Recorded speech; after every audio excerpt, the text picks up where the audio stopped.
Mewtwo est le Pokémon numéro 150 du Pokédex national.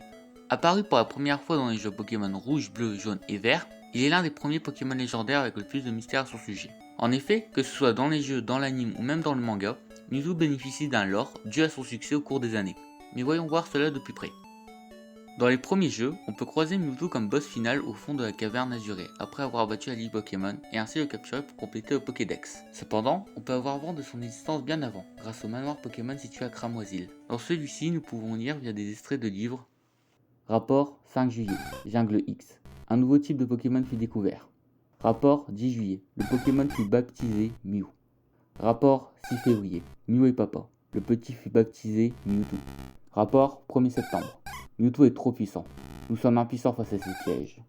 Nous apprenons ainsi que des scientifiques ont découvert Mew dans une jungle et qu'ils ont fait plusieurs expériences sur lui, ce qui a conduit à la naissance de Mewtwo, qui est génétiquement à ce dernier, mais qui était tellement puissant que les scientifiques seraient devenus impuissants face à ses pouvoirs. Nous pouvons aussi parler de ses fiches de Pokédex dans les premiers jeux, qui vont aussi dans ce sens mais n'ajoutent pas plus d'informations. Cependant, grâce à ces extraits, nous pouvons commencer à discerner le passé de Mewtwo, mais ce sont le film et le manga Pokémon qui répondront de leur façon à nos questions.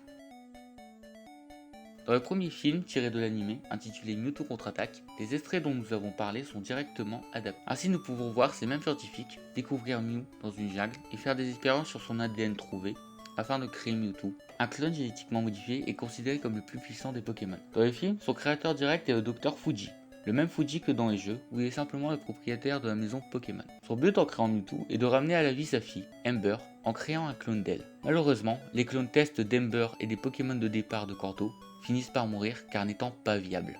Seul Mewtwo put survivre, mais leur mort créa une profonde colère en lui car ils étaient les seuls amis qu'il eut. Il finit par détruire le laboratoire et les scientifiques qui l'habitaient avant de se faire manipuler par Giovanni, le boss de la Team Rocket. Toutes ces mauvaises expériences face aux humains ont conduit Mewtwo à s'isoler jusqu'à ce que les événements du film arrivent et qu'il comprenne qu'il y a de mauvais comme de bons humains. Dans le manga, l'origine de Mewtwo respecte tout aussi bien les jeux que dans le film, à quelques détails. Tout d'abord, ce n'est pas le Dr Fuji qui le crée, mais Auguste, le champion de l'arène de Cramoisil, travaillant pour la Team Rocket, qui, à cause de nombreuses expériences sur Mewtwo, va être lié à lui par son bras droit, auquel il aura un lien très fort jusqu'à ce que la flamme d'Entei le guérisse durant l'arc Or-Argent-Cristal. Aussi, chose unique au manga, Mewtwo se bat avec une cuillère géante qui est la matérialisation de son énergie psychique. Mais même avec ces différences, Mewtwo est toujours un clone créé grâce à l'ADN de Mew, Giovanni et Team Rocket ont toujours un lien direct à son origine, et sa puissance n'est pas diminuée. Grâce à la première génération de jeux, de films et de mangas, Mewtwo est devenu l'un des Pokémon les plus populaires du monde, se hissant aux côtés des célèbres Pikachu et Dracofeu que tout le monde connaît. Et sa célébrité lui a permis de nombreux changements au cours des années, comme ses méga évolutions apparues dans Pokémon X et Y, ou le remake 3D du premier film, sorti en 2019. Mais Mewtwo n'est pas le seul Pokémon légendaire à posséder une origine intéressante. Il en existe plusieurs, dont les mystères sont encore à raconter. En partant de Mew et son implantation tardive dans le jeu, jusqu'à Eternatus et sa fameuse nuit noire. Mais ça, c'est une autre histoire.